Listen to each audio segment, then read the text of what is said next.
Okay, welcome back to this class, the first in this series on Aggadot. Aggadot are mistranslated as the legends of the Talmud. It's a very bad translation. It is not legends. Why do they call it that? Well, let me explain. The Aggadot are fantastical, wild, and bizarre stories that are in the Talmud. And the question is, why are they written in this very wild and bizarre way?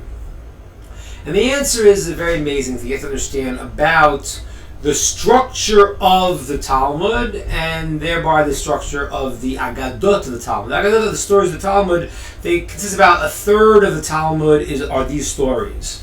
So let's get an understanding of, first of all, how the Talmud works, and then we'll understand what the Aggadot are. The Talmud, let me show you one of the Talmudic books here. This is one of the volumes of the Talmud. There's 60 tractates of the Talmud. And this is called the Oral Torah, as opposed to the written Torah, which is the 5 books of Moses, the prophets, and the writings. This book is called the Oral Torah. Now, for those of you out there who are very sharp and bright, you realize there's a problem. How could this book be called the Oral Torah? Once the book is no longer oral. So, what's going on here? Let's understand. When the Torah was first given, God gave us the written Torah, and He gave us the explanation of the Torah. That was called the Oral Torah. And it was meant to be passed down orally, as it was for over 1,000 years.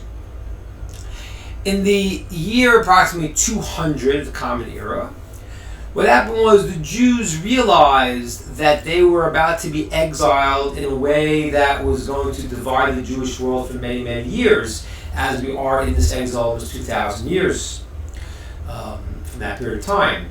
So what happened was there was a great leading rabbi of the time named Rabbi Yehuda Nasi, Yehuda the Prince. He gathered the sages together, and they had a mission, which was to write the Oral Torah.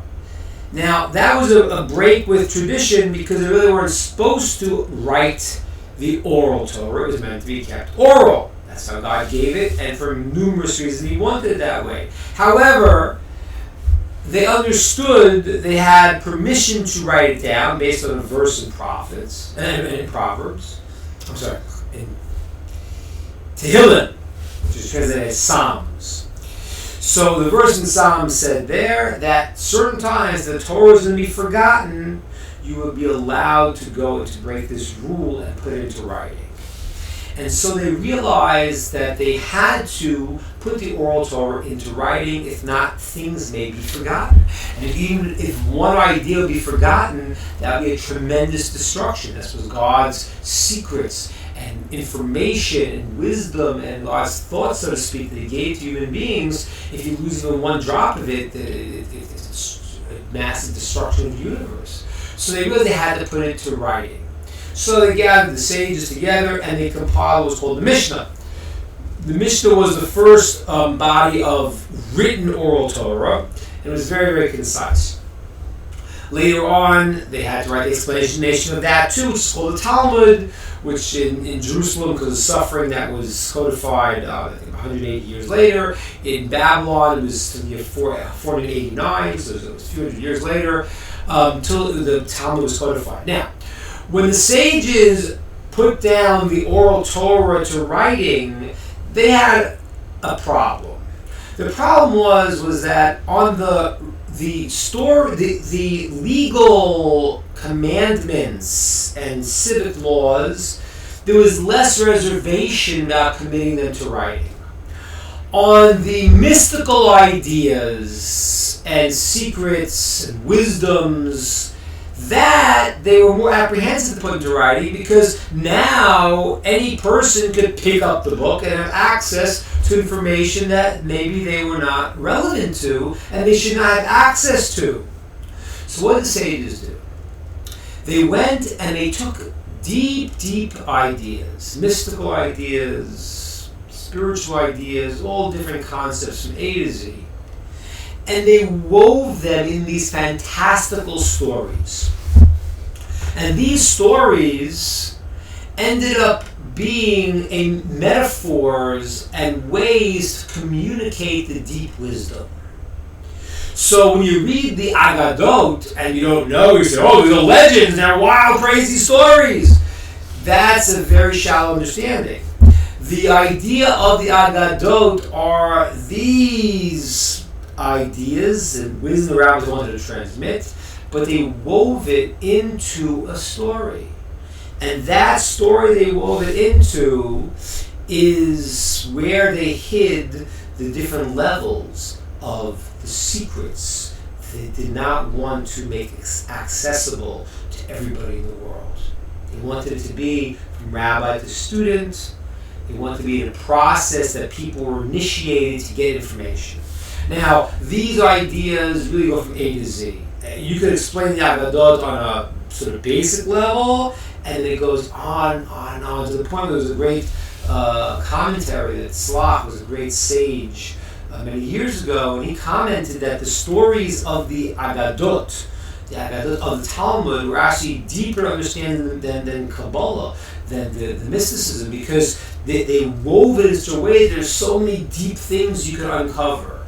So according to our level, we will uncover what we can, and and it's just to know that however deep we go, there's infinite times deeper concepts woven into these stories. Okay, that is the introduction of what an Aggadah is. Now, let me tell you the way to learn an Aggadah, the secret on how to unlock the Aggadah. First, let me share with you a personal story to understand exactly the way we uncover Aggadot. When my wife and I got married in the beginning, in our first beginning of our marriage, our honeymoon, we wanted to go and find a place we could find a deserted beach. Just by ourselves, some island, just we would be there. So what happened was we were living in Israel, and we found out about this group of islands called the Seychelles Islands. So we said, okay, let's go to the Seychelles Islands. So we did. We went to Seychelles Islands. We flew there. We put backpacks of kosher food with us, and we arrived at the Seychelles Islands. And when we got to the airport, we had to pick a place. It's very strict there. You can't just walk out of the airport. You got to show where you're going to stay. People come sleep on the beach. So we had to pick a hotel. We picked a hotel, and we started walking out of the airport and walking a few blocks. And my wife says to me, she says, Carmi, says, this guy has been following us for 3 blocks. I said, nah, it's not true. It can't be. So I'm telling you. I said, okay, hang a left. Hang a left. And sure enough, the guy follows us, makes a left. I say, hang a right.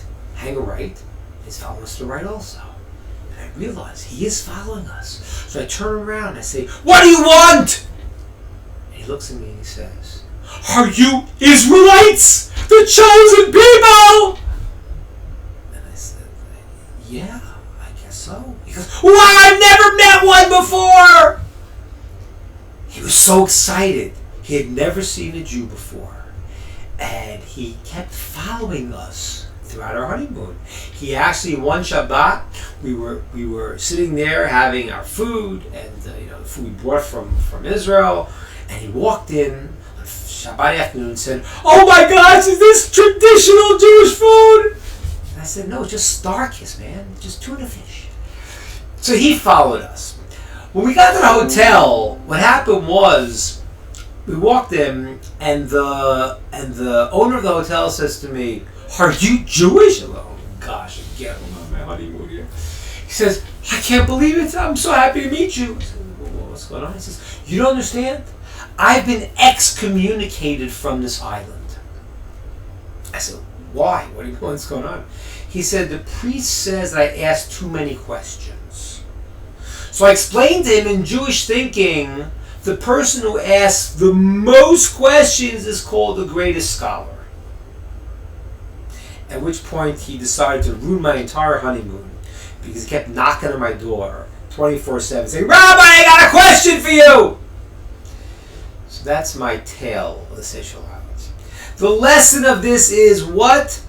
That it is crucial to ask the questions. That is what we'd say. You want information, you got to make yourself a vessel to receive by asking questions.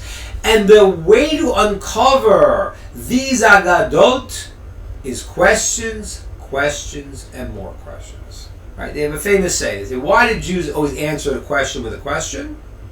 Why not? That's the answer to the question.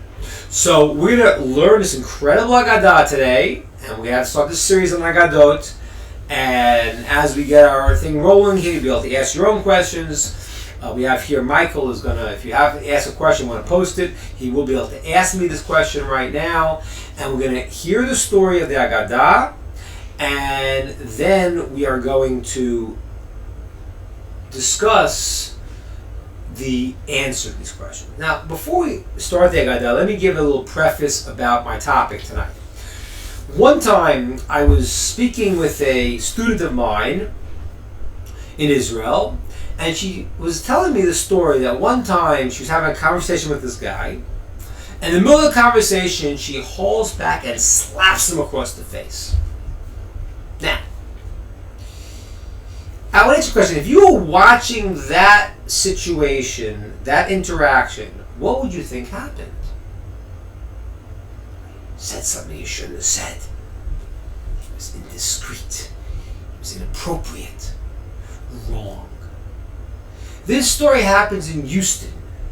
She was living in Houston where the mosquitoes are the size of golf balls. And a mosquito had landed on his face. And when she saw it, she didn't know what to do, so she went BAM! And killed the mosquito. Now, the way of looking at the world that this brings out is the Jewish concept called Dan Lekav Schus, judge people favorably.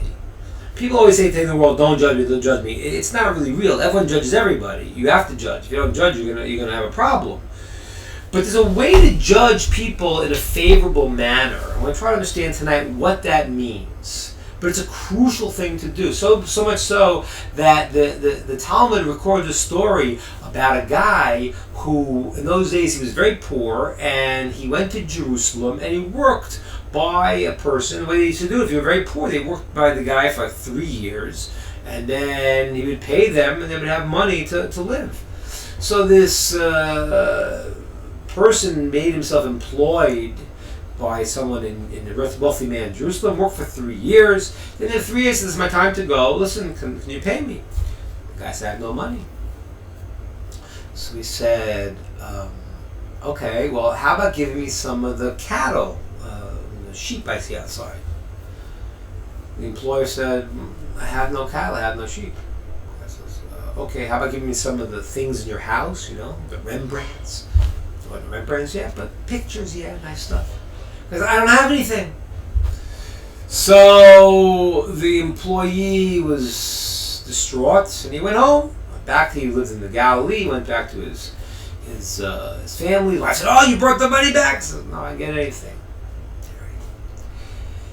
Then what happened was, this is during the holiday time, we're in right now, and then after the holiday time comes along the man from Jerusalem, and he's riding on his donkeys, and he brings all of this stuff to pay the person everything he owes him. And the employee is very happy. So the employer says, let me ask you a question. Before I pay you, which I'm thrilled I can do that. When I told you I had no money, what did you think? So the employee said, well, I thought maybe you had a business deal come up and you invested all your capital. That's exactly what happened. And when I told you I had no animals, no sheep and no cattle, what did you think then? So I thought maybe you had rented it out and they weren't in your possessions. That's exactly what happened. And what happened when I told you I had no property, I had no Rembrandts. I thought maybe you had taken a lien and you couldn't give me the stuff. That's exactly what happened. And then the employer said something very fascinating. He said to him, and just like you judged me favorably, so too God should judge you favorably. Now, what does that mean? It's a very amazing idea. It's a mystical concept. The concept says, Hashem tzil chayei menecha. God is your shadow. on your right hand. What does a shadow do? When you make a happy face and you dance, the shadow imitates you. If you're angry like this, the shadow imitates you. Whatever you do, a shadow imitates you. The Zohar says, the Semitic work on Kabbalah says, what this verse means is that God shadows to you how you see the world. And just like you judge me favorably, and you saw me from the positive light, so too God will see you from the positive light. That's what we're talking about. The secret of judging favorably and what this means. Okay, so let's understand a second. So judging favorably, sounds like a nice thing to do, but I don't know. Is there ever a problem with judging someone favorably? Yeah, I think there is. I used to live in Manhattan. I went to school in NYU, and I remember there was an area of the town next to the village called Alphabet City. Today it's like fancy. In those days it was bad news. You did not want to go to Alphabet City. It was a rough place. I had a beaten up old car. There's no place to park in the city, and people aren't going into Alphabet City. So I figured my car's so junky and I was going to steal. I'll park my car in Alphabet City. I used to park the car in Alphabet City, and then I walk into the village. And one day, I am parking my car in Alphabet City, and I start walking to Greenwich Village, and as I'm walking, I see these 4 big guys running in my direction, chasing, coming towards me. And I gotta decide, what are those guys doing? They're running at me. Maybe they're the Alphabet City Welcoming Committee. They come to greet me. Welcome to Alphabet City. No. If I would have thought that, I'd be Alphabet Soup. No, that's not right. So I realized that they're coming after me, and I got to think fast. So actually, what I did was I borrowed a page out of King David's playbook. King David was caught one time by the Philistine king, and he feigned insanity to get him off the hook. So I did the same thing. There's an old Bob Dylan song called Subterranean Homesick Blues. It has about 10,000 words, and I started screaming it at the top of my lungs as I'm walking to Greenwich Village. Chinese in the basement, and they go, oh, this guy's crazy. And they left me alone. I got to safety. Now, so that's a good idea. Judging in an appropriate way may have saved my life, or who knows what would have been. So what does it mean the Talmud says judge favorably? How can you judge favorably when you might get it wrong? So let me go through a few of the simple, basic parameters, and then we'll go to the more deeper, mystical level.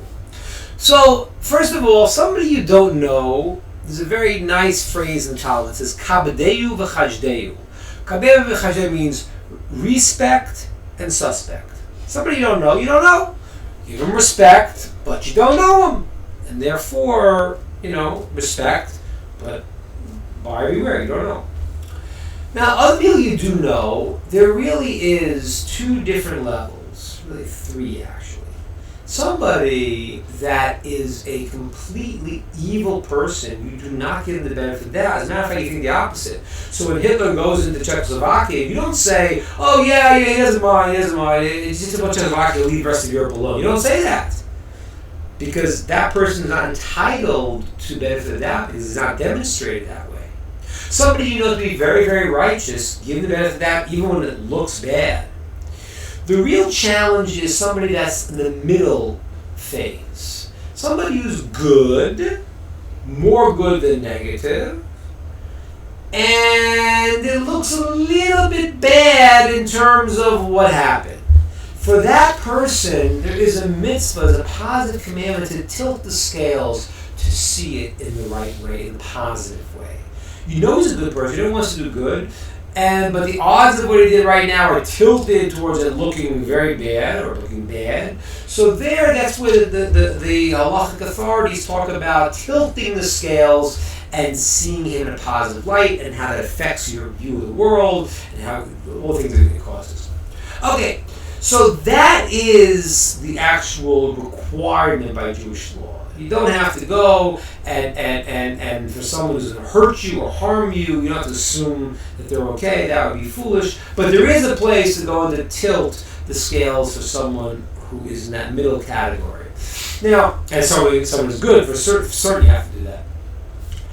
But I want to go a little bit deeper with you, and I want to posit that I think there's a way to give everybody the benefit of the doubt. Essentially, except for really you people like Hitler and those people, but for most people that you know, there's a certain way to give the benefit of the doubt that I believe you will see something that is deep and is true, and it's a new way to look. So let's try to understand. I'll give you an example. I used to live in Israel, and in Israel, those who visited Israel know. People in Israel smoke a lot. Somehow they haven't gotten the memo that that's not a good idea, and it's fairly common in Israel that a lot of people smoke. It's changed a little bit now, but over the years it's not. It's been an accepted norm. I lived in a building, in an apartment building. Most people live in Israel, and there was one of the tenants who used to always smoke in the elevator. And I was in the elevator, and it drove me crazy. I was like, stop smoking. So now, one time, I stopped in the elevator if the walk, it smelled. Now, one time, I went to the elevator, if I'm walking down the stairs, I go in the elevator and I smell the cigarettes. Now, if I think to myself, oh, that's that guy, Yaakov. Do I think that? Well, maybe it wasn't, it was somebody else. Yeah, but I know he told me he's not stopping. I get in the elevator, I go down to the lobby, and then I see Yaakov right outside the elevator door finishing his cigarette. Now do I think it's him or not? Well, maybe it was. You can start making all these things. Maybe it wasn't. But you know what? He said that he's going to do it, and he does do it. Is benefit of the doubt saying that he didn't do it, even though it seems like he would? So I want to explain how this works and where I think there is a way to even give that guy in that situation the benefit of the doubt and not to make myself a liar and a fool to myself and to others. So to understand this, we're going to see an incredible Aggadah. Okay? So here I'm going to print it out with our high-tech situation. I'm going to read the Aggadah to you, and we're going to read it and then discuss. Remember, questions. Here comes the Aggadah. Says the Talmud. The Talmud is the Babylonian Talmud. Okay, it's tractate Ta'anit, page 20. Our rabbis have taught a man should always be soft. I'm sorry, 1 second. Okay. A man should always be soft as a reed and not hard like a cedar tree. Okay. Once Rabbi Eliezer, son of Rabbi Shimon, was coming from Migdal Gador, from the house of his teacher. He was riding leisurely on his donkey, strolling along the riverside, and rejoicing with great joy. His understanding swelled because he had studied much Torah. There chanced to meet him an exceedingly ugly man, who said to him, "Peace, Rabbi!" He, the rabbi, however, did not return his salutation, but instead said to him, "Empty one, how ugly you are! Are all your fellow citizens as ugly as you are?"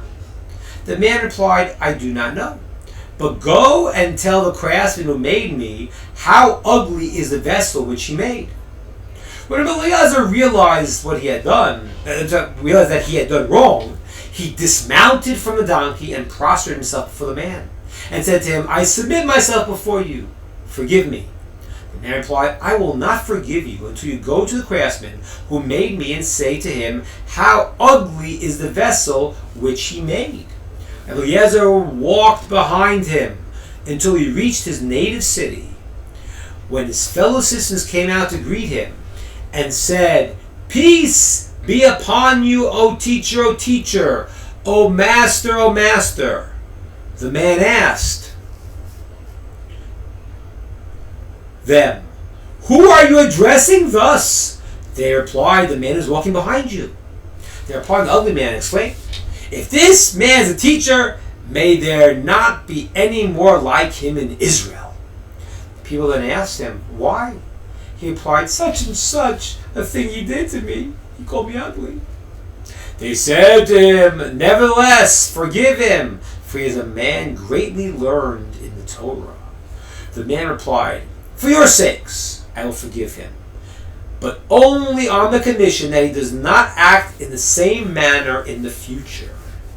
Soon after this, Elazar, son of Shimon, entered the Beit HaMidrash, the study hall, and expounded thus, a man should always be soft as a reed and not hard as a cedar tree. And for this reason, the reed merited that it should be made for a pen for the writing of the Torah, the tefillin, phylacteries, and mezuzot, the holy items of the Jewish people. That is the story. Your mission, if you choose to accept it, is questions.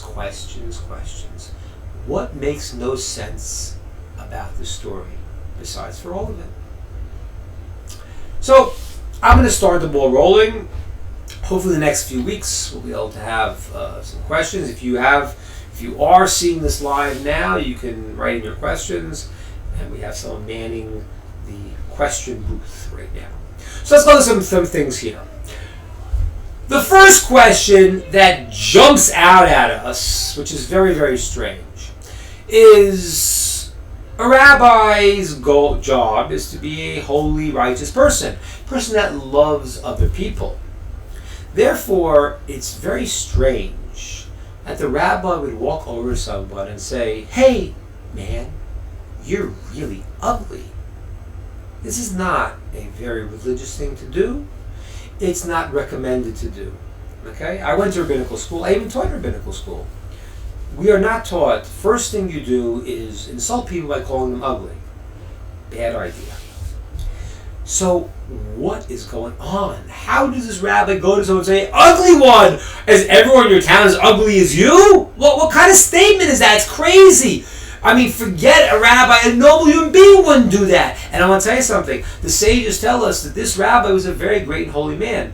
According to some texts, it was Rabbi Elazar ben Shimon, as we saw in our text here. Elazar ben Shimon was the great son of Rabbi Shimon Yochai, who spent 13 years in the cave learning the secrets of Kabbalah with his father. This is like the greatest man in history. Walking around calling people ugly?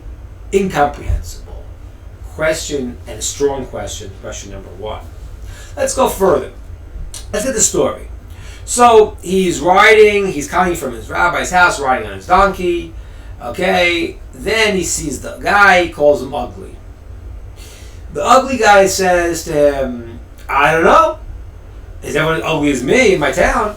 Why don't you go to the craftsman who made me and tell him he makes ugly things?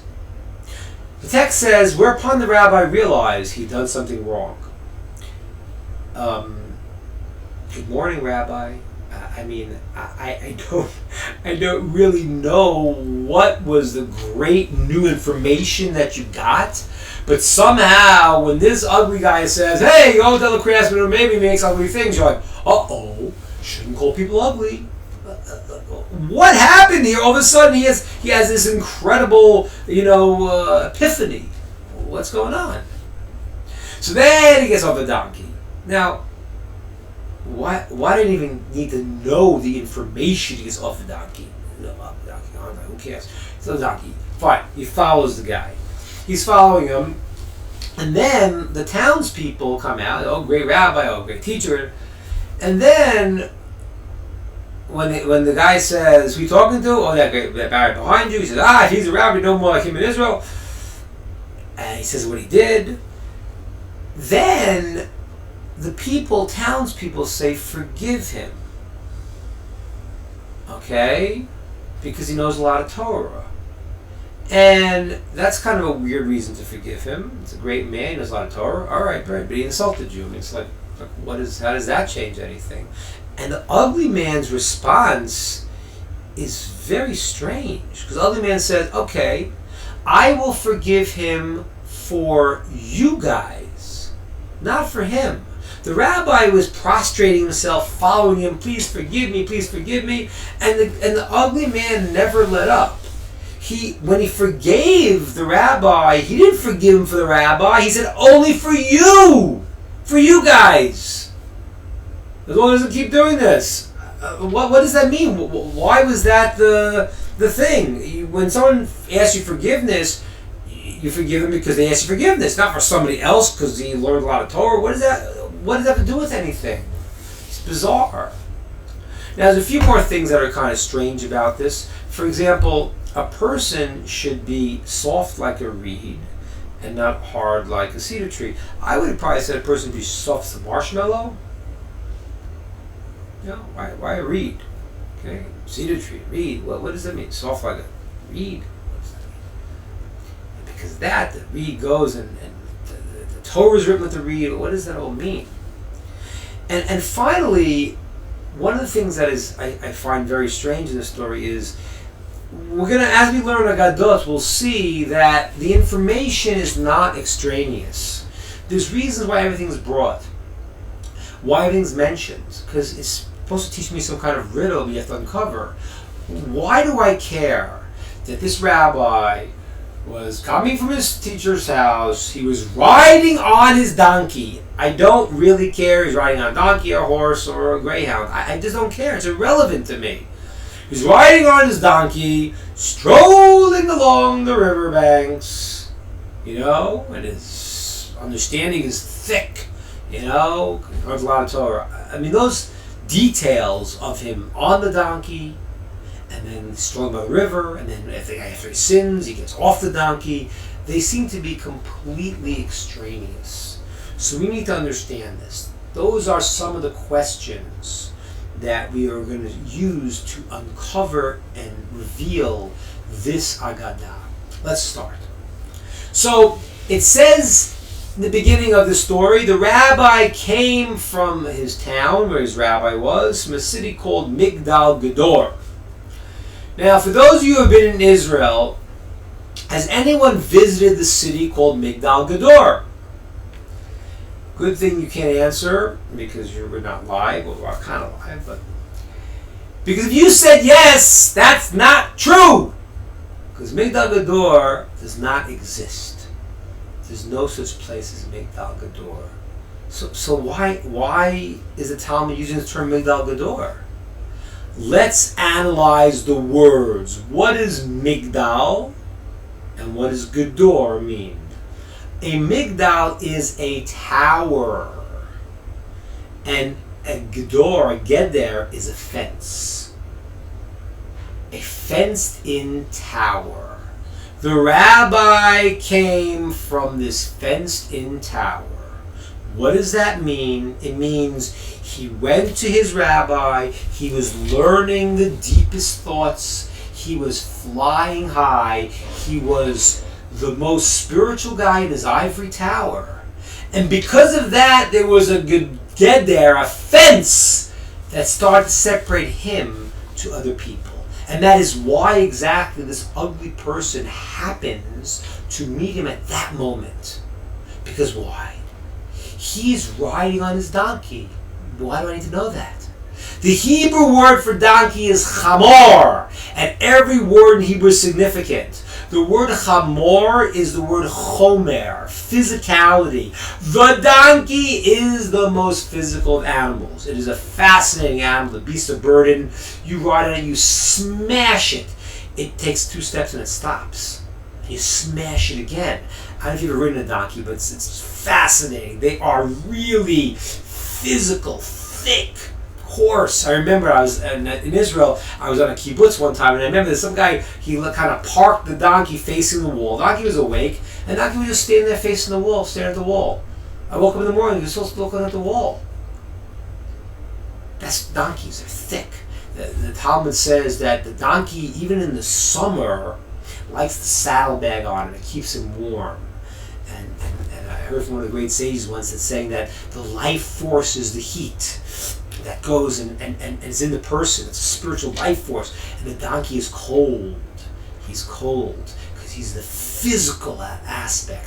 The chamor is the Hebrew word chomer, physicality. The rabbi is riding above his physicality. He is a spiritual person. He just came from this high level of understanding of everything, and he's above the physical. But he's strolling along the river. The river is the flow of water, and he is not being careful. He's just letting it flow. And when that happens, when you don't guard yourself in that 1 second, you're feeling good, you're feeling great, his mind becomes thick, gas. He becomes swollen because he becomes too full of himself, so to speak, even though he was a great holy man. But that one moment of not being careful where he was at, that spiritual level, that got him. And then, at that moment, when the test is going to be greatest, the ugly man shows up. The ugly man, basically, as the rabbi sees him, does not get it. He says, "Hey, Rabbi, high five." Yeah. He doesn't realize he is tuned out. And that's why, if you look at the text, when the rabbi first rebukes him, he calls him vacant one, empty one. Reka in Hebrew. When he says he's ugly, he was not talking about his physical looks. The rabbi was doing what he believed he was supposed to do, to rebuke and direct the people. And he's kind of this high level, and he sees this guy who's totally doesn't get it. It's like he sees this great sage, and he has no appreciation, understanding. The town people, oh, great rabbi, oh, great sage. And he was like, yeah, how's it going? And when the rabbi realizes this person is living life, being tuned out, he calls him empty one. He doesn't mean physically ugly. He means you are spiritually devoid. And he needs to tell him, to shape him up. So what was the problem? Apparently he just, he told him, I'm a little strong, but he was telling him what he was doing wrong. What was the problem here? So you have to understand what the ugly person answered him. It's a fascinating answer. He said, go tell the craftsman who made me he makes ugly things. The craftsman obviously is God who made him. So what was the ugly man saying? He was saying to the rabbi, listen, you are a great, great sage, you're amazing, you're wonderful. But if you can't see something in me that is spiritual, holy, and amazing, then you missed out. Because God didn't create me for no reason. And although it may be true that I am spiritually not where I should be, but your job was to see the beauty and the spirituality in me and pull it out. And therefore, you go to the craftsman who made me, to God, and tell him that he makes things for no reason. Because this guy, I'm just totally spiritually nothing. I got nothing to contribute. You made a mistake. You didn't see what I really am. You should have seen, wow, you're a holy spark, you're an amazing person. You know what? Don't you want to come to the Learn Torah with me? And you can develop this spark that's this diamond that's been is in the rough right now. It's covered with dirt. You can pull it out. And you didn't do that. When the rabbi hears that, it says he dismounted from his donkey because now he realized he no longer has the rights to ride above his physicality. He's got to get down and say, take stock where I'm at. And he follows the man and he says, forgive me, I will forgive him. Now watch the interaction then. The townspeople then say, forgive him because he knows a lot of Torah. Okay, maybe he did that, but he's a great sage. And listen what the ugly man says. He says, I will forgive him for you. Which means the following. Rabbi, I don't know you. I don't know if you're great. I don't know if you insult me. I don't know anything. I don't know anything about you. But I know one thing. These people benefit from you because you provide them with Torah.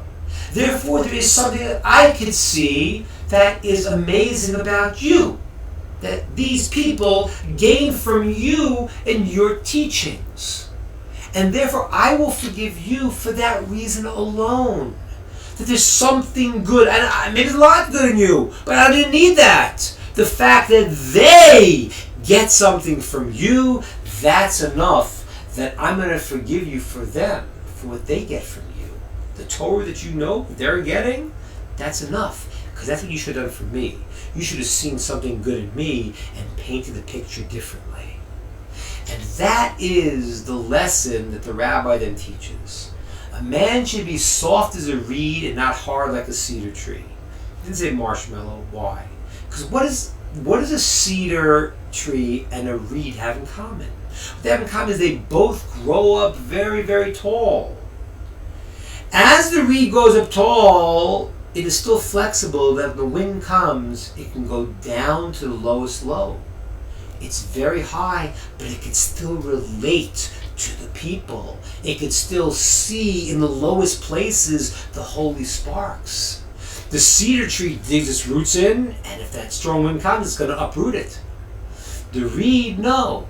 The reed, no matter how high it goes, it can still come down and relate to the sparks of holiness that are in the lowest places, the greatness and the beauty in a human being that may be lost, but it's still there. And that's what it means. It says, because of that, the reed merited that the Torah, the Tefillin, the Mezuzot, the holy objects of our world are written with the reed, because God does the same thing. He takes the highest high, the deepest, most lofty thoughts humanly possible and beyond humanly possible. Infinity. And he comes and he brings it down that even a child could pick up the book of Genesis and read the same thing that the great Kabbalists and sages is going to read and have an access and a handle to it. That's what it means the reed merits to write the Torah. The highest can come down to the people also. That's the Aggadah. Let's tie it together now to our original piece. So, back to my story about my friend who's sitting there and smoking cigarettes in the elevator. Do I think he smoked the cigarettes that I was smelling? Yes, I do. How do I give him the benefit of the doubt? Well, here's one way. You know, people who smoke cigarettes a lot, they kind of like the smell of it. And if you grow up in a culture, that's the norm. You probably think that it smells good. You know, it's like ooh, the nicotine. It's like it's a beautiful fragrance. We have a question. Yeah. I was asking. Oh, we have a question. Hold on. Did you ever talk to the maker regarding this issue? Did what? They're asking. Did the rabbi talk to the maker? Talk to the maker regarding this issue. Yeah. Yeah, he did. The way he talked to the maker was understanding the signs that you got in life. You talk to the maker all the time. Okay, the maker, being God, sends you signs. The rabbi did get the sign. That's what he had to get. To talk to the maker and say he makes ugly vessels, he realized what God wanted from him. So that's called talking to the maker. And talking to God means that you start to realize and think about what the message is that you're getting. And the sage obviously did it because he did tshuva, he repented, he changed his ways, which meant that he got the lesson what God was trying to give him. Okay. I hope that answers the question. Okay, back to the idea here. So now do I think this guy did it? Yes, I think he did it. But people who generally smoke, I said they think it smells good. So to them, it's a beautiful fragrance, you know. Midnight musk, I don't know what it is. He thinks it's a beautiful thing. So therefore, from his perspective, he doesn't really realize. Okay. What is the key to judging people favorably? It's in this Aggadah. Our job is to see something beautiful and amazing in a human being. Okay? A human being is made B'Tselem Elokim in the divine image. And therefore, if you look at a person and you think about some of their qualities, something good they have. This guy who smoked cigarettes in the elevator was happened to be a very, very nice guy. Did a lot of kindness. I could see the good in him. Okay? I could see the areas where the spark that the rabbi missed in the ugly man, I could see because they were true. And that's true for every human being.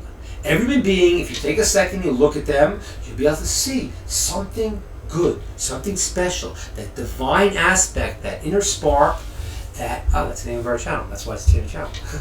The inner spark, that person, Tselem Elokim, the divine aspect, you will be able to see that in them. And once you do, now that paints the picture of how to judge them favorably. Yes, this guy was smoking in the elevator. It was probably him. But he was a good guy. Did a lot of other good things. In this area, he was stuck. He did not understand. Okay? He was blind.